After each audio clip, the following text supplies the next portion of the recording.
Buenas tardes, Felipe. Hoy tenemos otra jornada sobre el marco laboral en la era de Franco y tenemos un ponente especialmente interesante. ¿Qué nos puedes decir de nuestro amigo y de su ponencia? ¿Cuáles serían los puntos más interesantes? Bueno, pues esta es la segunda vez que Jaime viene a esta serie de conferencias y a tratar de trasladarnos algo que vienen haciendo él y su hermano, que es quieren tanto a su abuelo que están poniendo en valor lo que hizo su abuelo durante los 16 años que fue ministro. En este caso nos va a hablar de las universidades laborales. No quiero reventar la ponencia de Jaime, pero sí que conviene tener en cuenta que fueron en su momento 21 universidades laborales por las que pasó más de medio millón de jóvenes españoles. Impresionante. Y además resolvieron un problema que era la formación práctica en los trabajos y que ahora está demostrándose que es una carencia que nuestros jóvenes tienen, hasta el punto de que hay quizá un exceso de titulados universitarios con graves dificultades para encontrar trabajo, mientras que los que tienen una formación práctica en los trabajos que atienden las necesidades de los mercados, pues tienen más oportunidades. Es verdad. Bueno, pues vamos a ver. Eso es lo que nos viene a explicar Jaime. Sí, muy bien. Muchas gracias, Felipe, por tu introducción. Para mí es un orgullo y un honor. Un orgullo poder estar hablando sobre la obra de mi abuelo y un honor porque hayáis contado conmigo nuevamente para poder hacerlo. Bueno, es un placer para mí estar hoy aquí para hablar de un capítulo fundamental en la historia educativa y social de España, las universidades laborales.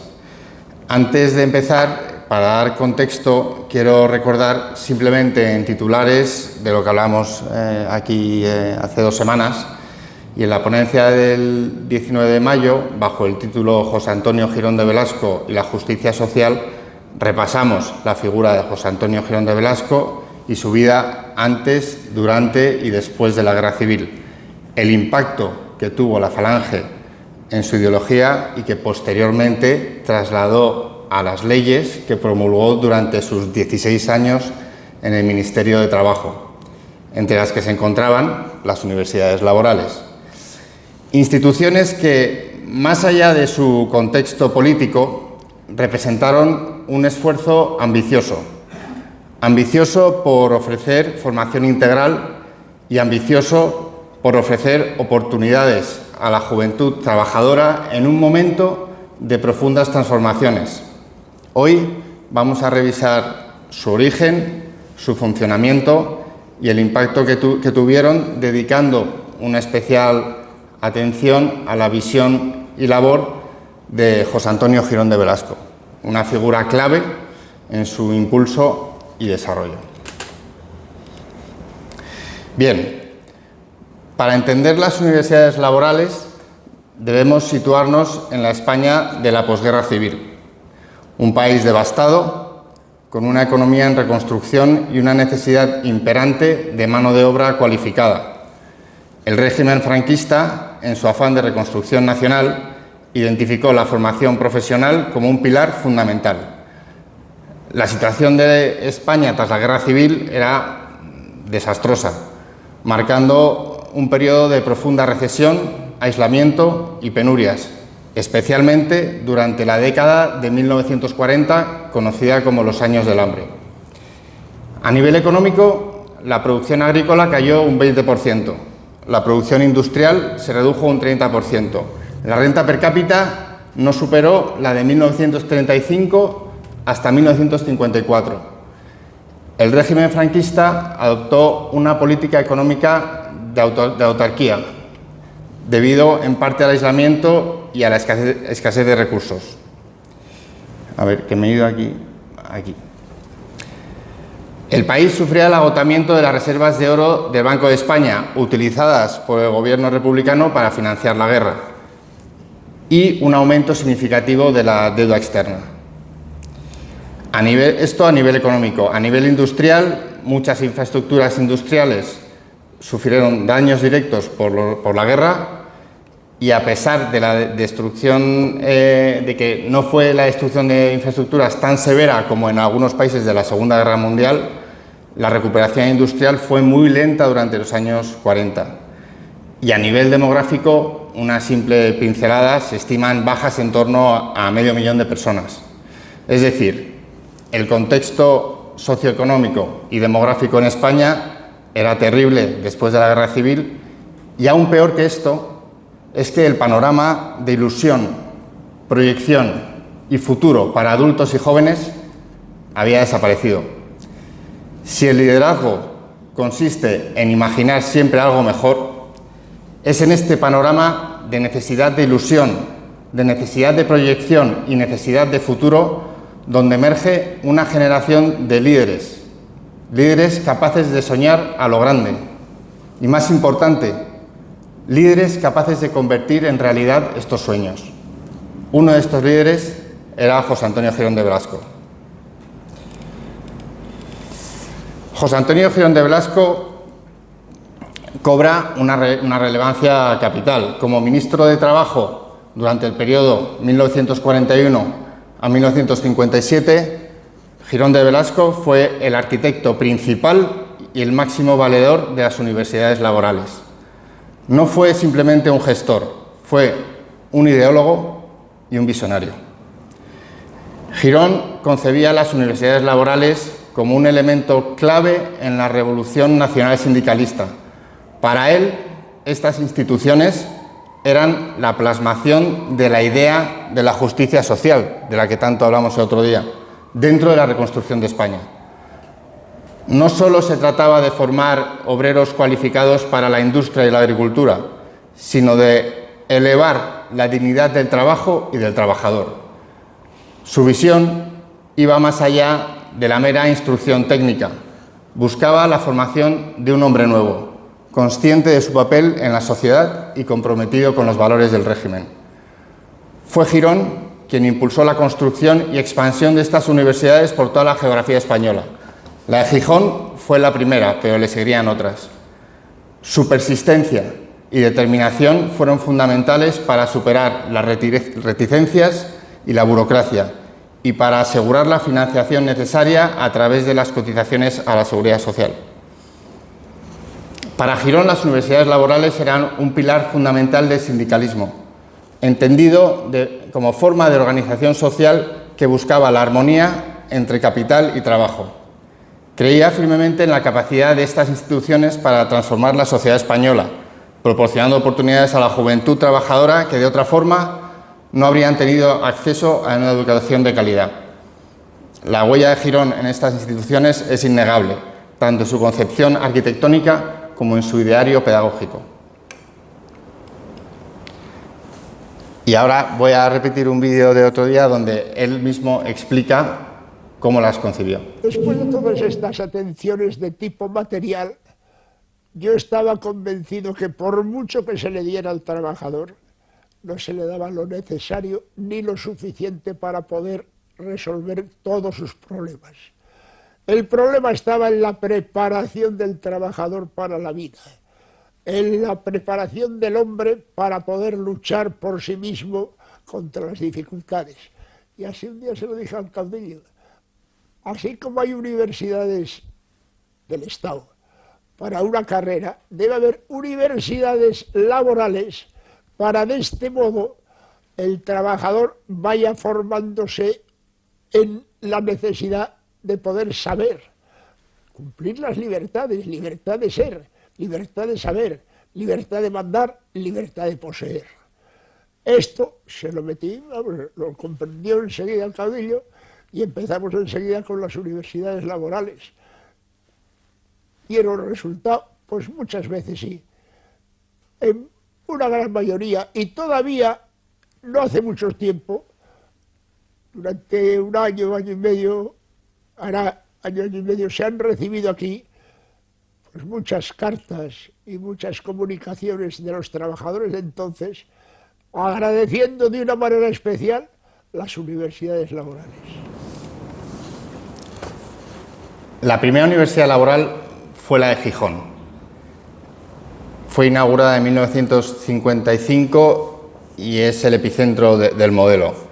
El germen de esta universidad laboral se encuentra en la idea de crear un orfanato minero en Asturias, impulsado a finales de los años 40 por la Fundación José Antonio Girón, cuyo patronato estaba presidido por el propio José Antonio Girón de Velasco. El objetivo inicial era proporcionar educación y albergue a los hijos huérfanos de mineros fallecidos en accidentes laborales, una realidad muy presente en las Asturias de la época. Sin embargo, a medida que el proyecto avanzaba y se consolidaba, la visión se amplió considerablemente. Girón de Velasco tenía una ambición mucho mayor: crear una red de universidades laborales por toda España. Estas instituciones no estarían dedicadas únicamente a los huérfanos, sino a la formación profesional integral de jóvenes trabajadores de todas las provincias. La construcción de la Universidad Laboral de Gijón fue un proyecto de larga duración. Las obras comienzan el 1 de abril de 1948 y el complejo fue inaugurado en 1957, aunque algunas partes continuaron en construcción y rehabilitación posteriormente. Este calendario es testimonio de la magnitud del proyecto y de las dificultades inherentes a la posguerra española, marcada por la escasez de recursos.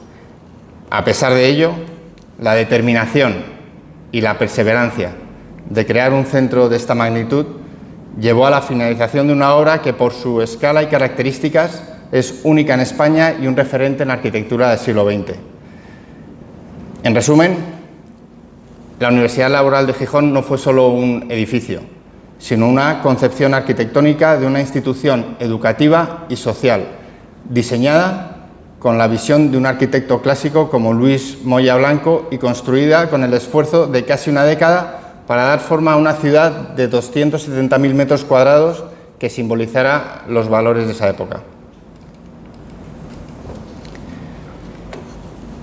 Voy a dedicar un par de diapositivas a la arquitectura del estilo porque creo que realmente merece la pena. El cerebro detrás de esta obra fue el arquitecto Luis Moya Blanco, un arquitecto de sólida formación clásica y admirador de la arquitectura tradicional española, especialmente la del monasterio del Escorial. Fue el encargado de materializar esta visión y su diseño refleja la grandiosidad y simetría propias del clasicismo, pero con una interpretación contemporánea de los volúmenes y la funcionalidad. Él no estuvo solo, en el equipo estuvo su hermano Luis, ingeniero, que contribuyó en aspectos estructurales. Luego estuvieron José Espinosa Alonso, Manuel Álvarez Laviada y Florentino Trapero, escultores que participaron en la ornamentación. Algunos de los adornos luego los retiraron. Javier Buintuix en Losada, encargado de diseño de la jardinería.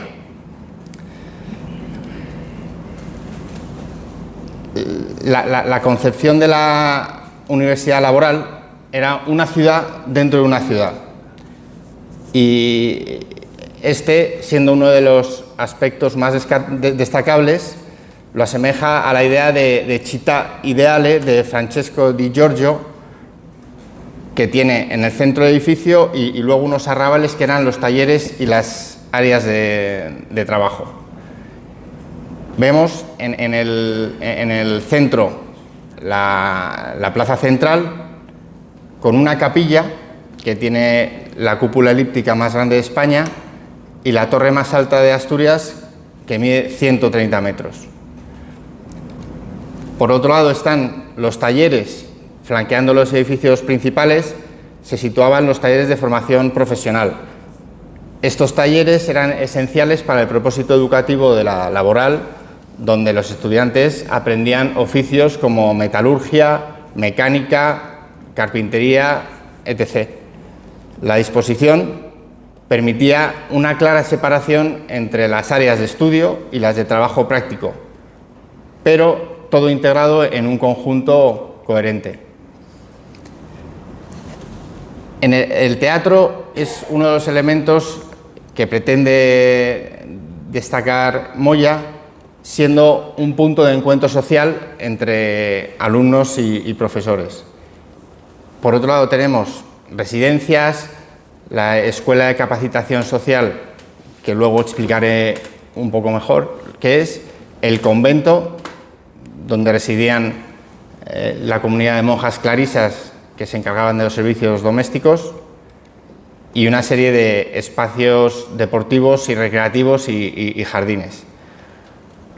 Con lo cual, lo que empezó como un orfanato minero en Gijón se transformó en la primera y más emblemática de las universidades laborales, cuyo modelo de financiación, ahora comentaremos, se extendió a otras dentro del país. ¿Cómo se financiaron? A través de las mutualidades laborales. Las mutualidades laborales eran entidades de previsión social organizadas por sectores laborales de metalurgia, minería, construcción, que agrupaban empresas y trabajadores. Se financiaban mediante cotizaciones obligatorias de trabajadores y empresas, y el régimen de Franco canalizó una parte significativa de los fondos de estas mutualidades hacia la construcción y el sostenimiento de las universidades laborales. Esto se hizo bajo el prisma de invertir en formación y en bienestar de la clase trabajadora y de sus hijos, lo cual encaja perfectamente con el discurso de justicia social del Ministerio de Trabajo, liderado por José Antonio Girón de Blasco. ¿Y qué financiaban las universidades laborales? Pues todo.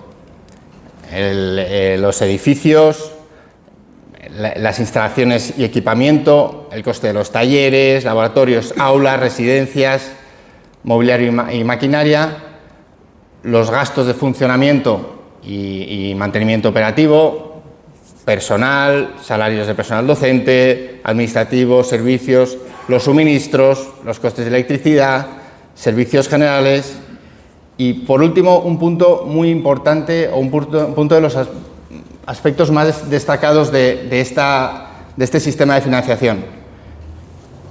Becaban el 100% de los costes de los alumnos que acudían a las universidades laborales. Esto incluía matrícula, alojamiento, vestuario, ropa de trabajo, material de estudio. En la práctica, esto significaba que los propios trabajadores, a través de sus cotizaciones a las mutualidades, costeaban y mantenían a los alumnos de estas universidades. Y esto era un apoyo directo a las familias, ya que al cubrir la manutención de los hijos, las mutualidades liberaban a las familias trabajadoras de una carga económica significativa, lo que era un alivio importante en aquella época de hambre. ¿Cómo era el modelo educativo y social de las universidades laborales?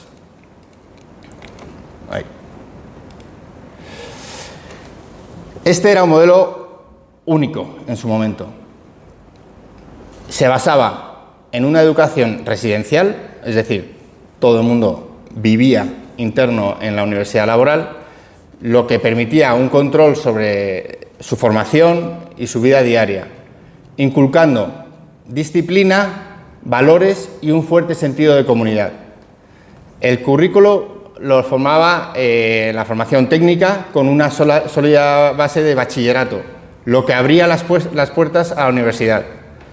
Además, se daba una gran importancia a la educación física, al deporte y las actividades culturales. Tenían orquestas, grupos de teatro, publicaciones y una vida social activa.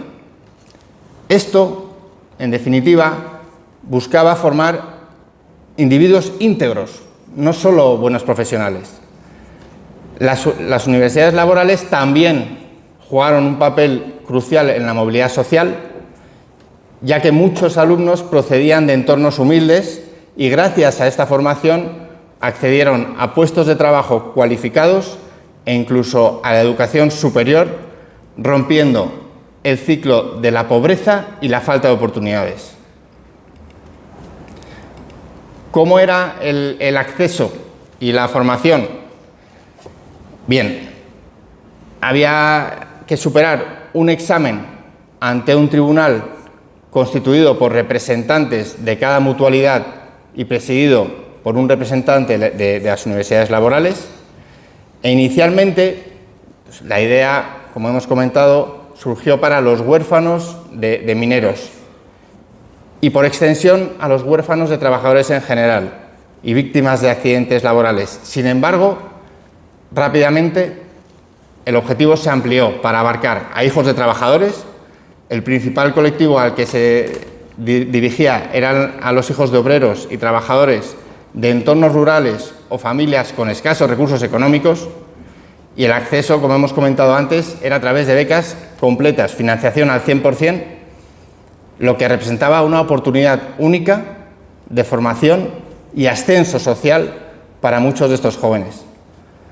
La mayor parte de los padres de estos alumnos no habían podido realizar los estudios de enseñanza primaria, motivo por el que sus hijos tuvieran la posibilidad de formarse técnicamente suponía un gran estímulo social para salir de esa clase baja conformada por obreros sin cualificar y jornaleros del campo. Otra labor muy importante que ha adelantado previamente fue crear escuelas de capacitación social. Esto, en definitiva, lo que hacía era un perfeccionamiento para los trabajadores adultos. Eran prácticas de taller que se realizaban en las instalaciones de las universidades laborales. Lo que hoy en día son los programas de dirección en los másters o todo tipo de formación muy sofisticada, en su momento las universidades laborales ya daban a los trabajadores entre 18 y 55 años la posibilidad de continuar su enseñanza y era una enseñanza que tenía una sección común de formación humana basada en ética, política, física y estética. Todas estas enseñanzas tenían el cometido principal de formar personas íntegras capacitadas para cumplir su tarea en el orden social, técnico, patriótico, religioso y civil. Estos cursos se repetían cada año por la gran aceptación que tenían entre las empresas y los trabajadores. Y por dar una visión de cuánto tiempo pasaban en las universidades laborales, los alumnos entraban con 12 años, tenían una formación profesional de 2 años y de aquí, si iban por la rama industrial, ejercían oficialía industrial durante 3 años, donde tenían asignaturas como aritmética y geometría, física y química, redacción y literatura. Luego tenían otros 2 años de maestría industrial, de los 17 a los 19, dando asignaturas como álgebra, trigonometría, resistencia de materiales. Esto si vas por la vía industrial. Si vas por la vía agrícola, tenías una formación básica y posteriormente se pasaba a la formación del trabajador agrícola, capataz agrícola y, por último, gerente de explotación agropecuaria. También existía la posibilidad del bachillerato laboral, que ofrecía una formación más generalista con una orientación técnica o práctica que podía durar entre 4 y 6 años.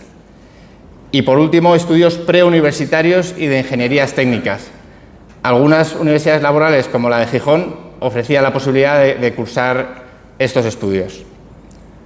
Es decir, los alumnos entraban con 12 años, podían estar entre 4 y 7 y en régimen de interno con jornadas de 46 horas lectivas semanales. Hoy estamos en 37,5 y bajando. Por daros una visión de las universidades laborales, hubo un total de 21 por los que pasaron unos 500.000 alumnos y cada una tenía una capacidad entre 600 y 1.500 residentes. En 1978 las universidades laborales pasaron a depender exclusivamente del Ministerio de Educación y Ciencia. Con los cambios políticos se autoriza la libertad sindical y se producen cambios importantes en el mutualismo laboral y, por tanto, en la seguridad social, lo que significa el fin de las universidades laborales. Posteriormente, los principios ideológicos por los que se inspiró su creación y por sus fundamentos falangistas ya pasaron a estar totalmente desacreditadas. Tanto es así que se han dedicado recursos para eliminar la simbología de la época, incluyendo cuadros y pinturas de mi abuelo en la Universidad Laboral de Gijón, realizados por Enrique Segura. Hay un mural en el teatro y en la parte inferior derecha aparecía mi abuelo y Carlos Pinilla, que era subsecretario del ministerio, y ahora no sé quién estará, a lo mejor Mick Jagger, y no sé por quién la habrán cambiado. Por último, hablar del legado es complicado. Este es un legado enorme, tanto por su magnitud como en número. Por lo menos 500.000 de personas pasaron por ahí y se han visto beneficiados en sus vidas, en sus familias y en sus descendientes. Pero sí quería compartir dos anécdotas.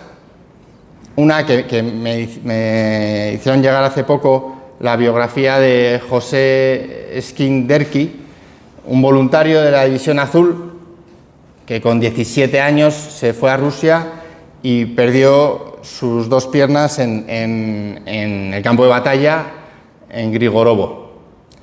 Cuenta en sus memorias, que son muy recomendables, sus dos abuelos fueron militares, uno recibió la laureada y el otro la medalla militar individual, y cuenta que al volver a España, tras una búsqueda incesante de trabajo y con poco éxito, viendo lo que hacer, va y se presenta ante mi abuelo en Fuengirola, consigue una carta de recomendación y cuando mi abuelo le ve, le dice: no tenías por qué traer carta de recomendación alguna, tu carta de recomendación está ahí, señalando sus muñones. Y le consiguió trabajo en la Universidad Laboral de Córdoba, no como profesor de inglés o francés, que era lo que él pedía, sino como interventor. Otra anécdota que la verdad es que me emocionó mucho y me llenó de orgullo, la verdad, es la de Jaime Masip, un exalumno de la Universidad Laboral de Tarragona, que a raíz de una publicación que yo hice en una red social, que ya comenté otro día, por motivo de la retirada de la medalla del mérito al trabajo a mi abuelo, me hizo llegar a través de mis tíos el siguiente mensaje: me gustaría poder decirle la admiración, el respeto y el agradecimiento que le tenemos a don José Antonio Girón de Velasco, el mejor ministro de Trabajo que ha tenido España en su historia. Miles de hijos de trabajadores que, gracias a las universidades laborales, creación suya, pudimos estudiar una formación profesional o una carrera universitaria que de otra forma no hubiésemos podido hacer ni en sueños.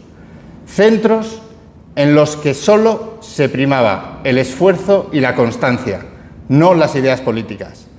Y para terminar, una frase del ministro Girón grabada en el rectorado de la Laboral de Tarragona: los hijos de los hombres serán medidos con la vara alada de la inteligencia, no con la vara metálica del oro. Siento en estos momentos agradecimiento y a la vez un profundo dolor. Nunca creí que se llegase a estos extremos. Un fuerte abrazo de un orgulloso exalumno de la Laboral de Tarragona que le debe mucho, como miles de españoles, al mejor ministro de Trabajo que ha tenido España. Y ese honor nadie se lo puede quitar. Este legado, hoy más que nunca, ante los retos planteados por factores como la inteligencia artificial y las tensiones geopolíticas, nos invita a reflexionar sobre el poder transformador de la educación y el papel del Estado en la promoción social. Muchas gracias.